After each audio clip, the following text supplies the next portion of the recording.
Ang tigang na tanawin nito na walang mapagkukunan o estratehikong halaga, ay matagal nang hindi napapansin ng mga naghahanap ng kapangyarihan o kanlungan. Ang desisyon ni Yuang Kamiya na itago ang mga zombie sa isang pinabayaang lugar ay walang kabuluhan, isang hakbang na kinakalkula upang maiwasan ang kahit na ang pinakamasigasig na paghahanap. Kahit na isang banayad ng ngiti ang nananatili sa mga labi ni Genji, ang kanyang mga mata ay nanatiling matalim, na hindi pinagkanulo ang alinman sa panloob na tensyon na nakahawak sa kanya. Siya ay nagtataglay ng pambihirang kakayahan na tumawid sa kalawakan, isang kasanayang makakapagtanggol sa kanya at kay Huahua mula sa agarang panganib. Ngunit dalawang pagpindot sa mga alalahanin ang nag-angkla sa kanya sa maingat na pag-iisip. Una, lubos niyang alam ang panganib ng pag-alerto sa hindi mabilang na mga zombie na namumuo sa mga lagusan, isang maling hakbang na maaaring mag-trigger ng isang sakuna na seremonya. Pangalawa, at higit na nakakabahala ay ang presensya ng Zombie King sa mga patay, isang masigla at mabigat na nilalang. Kung matukoy nito na ang santuwaryo nito ay nakumpromiso, walang alinlangan na babalaan ka ni Juan Kanga. Ang ganitong pag-unlad ay maaaring magdulot ng maagang pag-atake na humahantong sa pagkalipol ng iba pang paksayon sa Tianjai City. Binuksan ni Genji ang isang lamat sa ibang espasyo, kinuha ang isang maliit, hindi mapagpanggap, kulay abong daga. Sa unang tingin, ito ay tila isang ordinaryong daga, ang mga mata nito ay kumikinang na may mahina, nagbabala na pulang ilaw. Ngunit ito ay hindi lamang hayop. Isa itong mekanikal na kababalaghan, maingat na ginawa ni Genji sa tulong ni Liu Karen upang matiyak ang pagiging tunay nito. Maingat na pinahiran ni Genji ang daga ng laman at dugo ng aktwal na higanteng mga daga, na ginagawang hindi matukoy ang amoy nito sa tunay na bagay. Sa maingat na katumpakan, inilagay niya ang mekanikal na daga sa pasukan ng Thomas, pagkatapos ay mabilis na umatras sa isang ligtas na distansya kasama ng Huahua. Nang malinaw na ang mga ito, inilabas ni Genji ang kanyang satellite phone, na nagpasimula ng pre-programmed sequence na gumagabay sa daga ng mas malalim sa subway. Napakahusay ng pagkakayari ni Liu Karen. Ang makinang daga ay gumagalaw ng may pagkalikido at pagiging natural na madali. Itong mapagkamalang isang buhay na nilalang. Naglabas pa ito ng banayad na kaluskos ng isang tunay na daga, perpekto para sa paghahalo sa nakakatakot na katahimikan ng mga lagusan. Tumakas ang daga sa ilalim ng lupa na may napakabilis na bilis. Ang subway system sa mahigpit na ocean ay mabilis at masalimuot, isang nakakatakot na network na mangangailangan ng oras at pasensya upang masusing mag-imbestiga, ngunit ang Genji ay wala kung hindi pamamaraan. Nanatili siyang nakatutok, ang kanyang atensyon, nakatutok sa live feed na ipinadala sa kanyang satellite phone ng masyadong mahaba, na puno ng tensyon ang mga oras, ang mekanikal na daga ay nagsaliksik sa mga lagusan, at sa wakas, ang kanilang pagtitiyaga ay ginantimpalaan. Sa kaibuturan ng tiyan ng mahigpit na Aoshan, natuklasan ng daga ang pinakakinatatakutan ni Genji, isang karagatan ng mga zombie. Nagtambakan ang kanilang mga katawan at nakaharang sa ilang lagusan ng tren. Ang manipis na sukat ng infestation ay pagsuray. Iminungkahi ng magaspang na mga pagtatansya ni Genji na mayroong higit sa 300,000 zombies, marahil higit pa sa isang tiyak na punto na hindi na maaaring magpatuloy ang mekanikal na daga. Umabot na sa 20 milyon ang bilang ng mga nasawi sa Tianjai City. Bumulong si Genji sa kanyang boses na may bahid ng kalungkutan at determinasyon, ang mga kapuspalad na kaluluwang ito ay naging hilaw na materyal para sa lumalaking hukbo ng zombie. Kung pababayaan, ang kanilang mga numero ay maaaring lumaki ng lampas sa lahat ng pangunawa.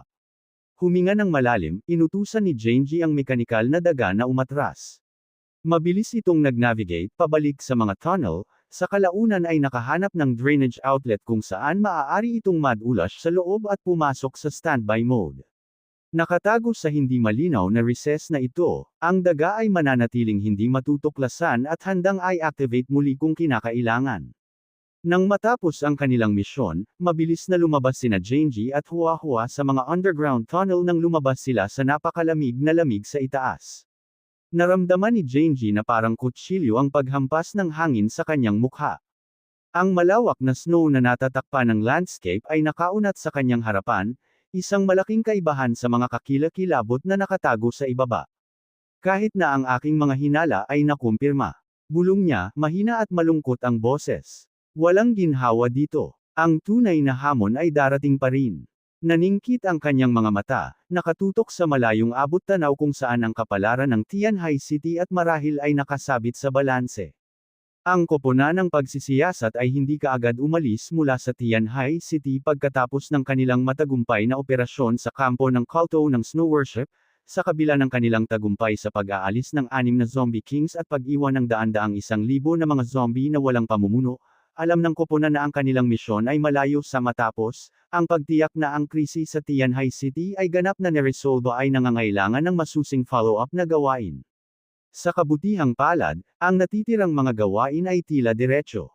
Ang pangunahing layunin ngayon ay upang matiyak na walang bagong hukbo ng zombie sa ilalim ng kontrol ng mga matatalinong nilalang na babangon sa Tianjin City. Upang makamit ito, sinimulan ng team ang pamamaraang paghahanap sa mga subway at iba pang underground na lugar malapit sa mga pangunahing lokasyon kung saan maaaring magtipon ang mga zombies. Gayunpaman, pagkatapos ng higit sa 10 araw ng matinding pagsisiyasat, wala silang nakitang bakas ng anumang natitirang zombie king sa lungsod. Ang kawalan ng ebidensya na ito ay unti-unting nakumbinsi ang koponan ng pagsisiyasat na ang pinakamadaling panganib ay lumipas na. Habang nagpapatrolya sila sa isang itim na snowmobile, komportableng sumandal si Woody, ang kanyang mga kamay ay nakapatong sa likod ng kanyang ulo sa isang nakaka-relax na tono, sinabi niya, maaari ba tayong bumalik ngayon? Medyo malinaw ang Tianjin City. Iilan na lang ang mga nakakalat na walang isip na zombies ang natira. Ipinagpatuloy niya, hayaan ang mga lokal na humawak sa iba. Makakabalik na tayo sa Blizzard City at sa wakas, makapagpahinga ng nararapat. Ang mungkahi ay nagdulot ng mga ngiti sa mga mukha ng iba pang miyembro ng koponan, na tila buong pusong sumang-ayon sa damdamin ni Woody. Gayunpaman, sinulyapan ni Deputy Captain Bailey Changting si Bayangwo. Ang desisyon na manatili o umalis sa huli ay nakasalalay sa kanya, boss. May kailangan pa ba tayong tapusin? Tanong ni Bailey Changting, naghihintay ng direksyon.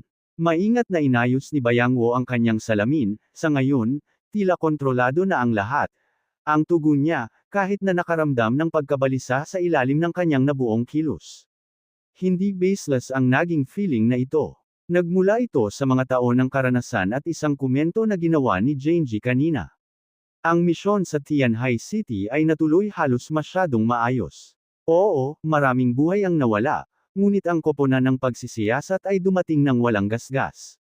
Ang labanan, bagamat matindi, ay walang pakiramdam ng tunay na hindi mahuhulaan, na tinatanggal ang 6 na zombie king sa isang enkwentro, isang tagumpay na ganoon kalaki, ito ay naramdaman na halos nakaayos, na parang ang lahat ay itinanghal.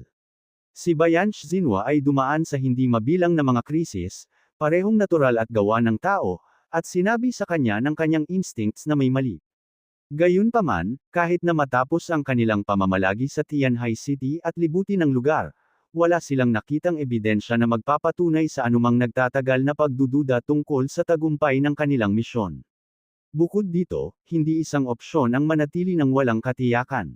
Ang kanilang mga superior ay nagsimulang himukin silang bumalik, at ang pamunuan sa Blizzard City ay partikular na sabik na makarinig ng higit patungkol kay Yuan Kamiya at sa kanyang misteryosong ISO. Sa pagmamasid sa mga nakaka-relax na ekspresyon sa mga mukha ng kanyang koponan, nagpasya si Bayan Cheng na oras na para bumalik. Sige. Sa wakas ay sinabi niya, bumalik tayo sa Blizzard City. Isang alon ng tagay ang sumabog sa pangkat na Qigong, Ming at Wu, Dring. Nagpalit ng high five, halatang kinikilig sa pag-iisip na sa wakas ay makapagpahinga na at sa mga gantimpala na naghihintay sa kanila sa punong tanggapan. Tumawa si Bailey Changting, sayang hindi na sumama sa amin sina Genji at Yuan Kamiya. Si Meng Shu, ang biological at medical expert ng team, naku, deputy, nami-miss mo na ba sila? Ngumisi si Bailey Changting. Iniisip ko lang na may ilang medyo kawili-wiling mga tao sa Tianjin City, ngunit sina Genji at Yuan Kamiya ang higit na nakakabighani sa akin. Tumango si Meng Shu bilang pagsang-ayon. Sa katunayan, bihirang makakita ng mga individual na may mga kakayahan na kasing kakaiba sa kanila. Dahil sa kakaibang kakayahan ni Genji, naging mahalagang asset siya sa alinmang team, habang ang mga kakayahan ni Yuan Kamiya ay naging madiskarteng makabuluhan. Ang ibang mga miyembrong nakatuon sa pakikipaglaban gaya nina Xiao Holian, Chen Tian at Wei Denghai ay tiyak na mahuhusay, ngunit ang kanilang mga kakayahan ay hindi gaanong bihira sa Blizzard City, na sumasalamin sa Genji at Yuang Kamiya Bayangwo na mag-muse ng malakas, haharapin natin ang kanilang sitwasyon mamaya. Wala siyang intensyon na pilitin si Genji na sumali sa Blizzard City kung hindi siya interesado. Gayunpaman, si Yuang Kamiya, sa kanyang potensyal na lumikha ng maraming makapangyarihang nilalang, ay maaaring magkaroon ng kaunting kalayaan sa pagpapasya sa kanyang kapalaran. Sa kanyang pag-iisip, ibibigay ni Bayangwo ang utos, at ang koponan ay umuwi. Bailey, dinala ni Changting ang snowmobile patungo sa labas ng Tianhai City. Nang malapit na sila sa mga limitasyon ng lungsod, ang Bayangwo ay nakabas sa satellite phone ng isang papasok na tawag. Pagtingin niya sa screen, nakita niyang galing ito kay Genji. Nag-browse si Bayangwo, bahagyang napapansin ang pagbabago sa kanyang ekspresyon. Tanong ni Bailey Changting, tawag ba ito mula sa punong tanggapan? Walang Bayangwo ang sisigat ng mahinahon. Si Genji pala. Nang marinig ang pangalan ni Genji, nagdilim ang ekspresyon ni Wu Yi. Ano ngayon ang ungol niya, iritado? Itong lalaking ito ba ay naghahanap ng gulo pag alis namin? Si Wu Yi ay hindi kailanman naging mahilig kay Genji, nagkikimkam ng hindi maipaliwanag na puot sa kanya. Si Genji, sa kanyang bahagi, ay batid ang paghamak ni Wu Yi, ngunit hindi maintindihan ang pinagmulan nito, dahil hindi niya sinasadyang masaktan siya, na hindi pinansin ang mga reklamo ni Wu Yi, hinayaan ni Bayangwo na tumunog ang satellite phone ng ilang beses bago tuluyang sumagot. Hello, ako si Bayangwo mo. Ang kanyang boses ay nanatiling malamig at matatag na parang yelo, na walang emosyon sa kabilang dulo. Nagsalita si Genji ng kanyang dila, sinusubukang itago ang kanyang pinagbabatayan na pag-igting. Kapitan Bayangwo, ito si Genji. Umalis ka na ba sa Tianhai City? Ngunit saglit na sumulyap si Bayangwo sa ulo ng kalsada. Wala na silang 10 kilometro mula sa hangganan ng lungsod. Mahinahong sagot niya. Hindi nagtagal, tumibok ang puso ni Genji, ngunit pinananatiling matatag ang boses. Bago ka pumunta, may dapat kang malaman. Napukaw ang interes ni Bayangwo. Ano ito? Bumaba ang boses ni Genji, lalong bamigat sa pag-aalala, na nagudyok kay Bayangwo na umupo ng tuwid. Nakahanap ako ng ibang grupo ng mga zombies. Para sa isang panandaliang sandali, sumabog ang emosyon. Si Bayangwo ay karaniwang walang pag-aalinlangan. Nagpatuloy si Genji, at sa pagkakataong ito ay mas malala na. Ang sukat ay mas malaki at mas mapanganib kaysa dati. Ang bigat ng mga salita ni Genji ay tumama ng husto kay Bayangwo. Ang kanyang binubuo na harapan ay pumutok nang lumingon siya sa kanyang driver, si Bailey Changting, at agad na nagutos, ihinto ang sasakyan. Walang saglit na pag-aalinlangan, pinara ni Bailey Changting ang preno, dahilan para matisod ang sasakyan. Ang biglaang paghinto ay agad na nakakuha ng atensyon ng lahat ng nasa investigation team. Bakas sa kanilang mga mukha ang magkahalong pagtataka at pag-aalala habang sila ay nagpapalitan ng nag-aalalang mga tingin. Ano ang maaaring maging sanhi ng kanilang karaniwang binubuo na pinuno upang mag-react ng napakalakas sa gitna ng biglaang tensyon? Ang ekspresyon ni Bayangwo ay nanatiling malamig. Ang kanyang mga mata ay kumikinang sa malamig na determinasyon. Saan mo siya nahanap? Ang kanyang boses ay sumalubong sa katahimikan na parang talam, na walang puwang para sa pagkaantala o kawalan ng katiyakan. Mabilis at seryoso ang sagot ni Genji sa mga subway tunnel ng Aoshan District. Ang bilang ng mga zombie ay hindi bababa sa 100,000 Bayangwo ay napabuntong hininga saglit habang pinoproseso niya ang impormasyon. Kung tumpak ang ulat ni Genji, kinumpirma nito ang kanyang pinakamasamang takot. Ang tinatawag na kapayapaan na kanilang nasaksihan sa Tianhai City ay walang iba kundi isang malupit na panlilinlang, isang panlabas na dinisenyo upang patahimikin sila sa isang maling pakiramdam ng seguridad. Ang tunay na panganib ay nakatago sa mga anino sa lahat ng panahon, naghihintay para sa perpektong sandali upang hampasin. Isang pagdagsa ng galit ang namuo sa loob ng Bayangwo, ngunit mabilis itong napigilan ng mas malalim, mas matinding pag-aalala, kung sino man ang nag-o-orchestra sa bangungot na ito ay higit na mapanganib kaysa sa Zombie King na natalo nila noon. Marahil ang mga nilalang na may puting buhok na kanilang napatay ay mga pawn lamang, mga decoy sa isang mas malaki, mas masasamang laro.